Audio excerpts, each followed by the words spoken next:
they are comparing his injury to falling out of a 2-story window or a severe car accident. My husband and I were just at work one day when I got a phone call from the babysitter. She had told me that she wasn't sure what happened, but she thinks Archie fell. She had no worry in her voice, so I thought it was just a simple fall. I proceeded to call my husband and tell him, and he decided it would be best that he would go pick him up since he was closer. Nothing could have prepared him for the scene that greeted him when he arrived. He walked in the door, find Archie laying completely limp in her arms as she was rocking him. His eyes were open, but he was unresponsive. And it was at that point she said somebody should be called. So my husband proceeded to call 911. Why 911 wasn't called is a huge red flag. Once the ambulance arrived, they immediately put Archie in the back of the truck and put him on life support. That's when they decided to tell my husband and I that he had trauma to the head. The only reason they allowed us to go into the truck and say goodbye was because they didn't think Archie was going to make it.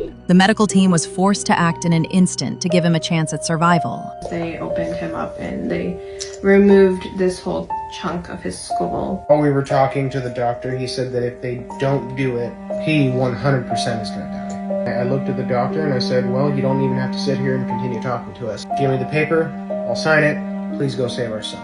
After nearly a month in intensive care, Archie began showing his parents and doctors that he was still fighting. Can I see Knuckles? Oh. High five, Archie. Boom. Hearing his voice again for the first time reignited his mother's hope.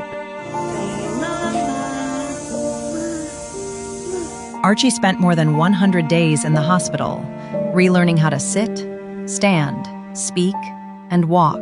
But what became of the woman who was supposed to be watching him when it all happened? The babysitter is stating that she doesn't know what happened because she was in a separate room and she heard a crash and came in and found Archie laying face down. Mind you, all of Archie's injuries are on the back of his body. He had a fracture to the back of his skull and then 3 fractures to his vertebrae between his shoulder blade. He also had bleeding behind his retinas, which is a high sign of shaken baby syndrome. To put it in perspective, she has no stairs in her house and she lives on the 1st story of the apartment.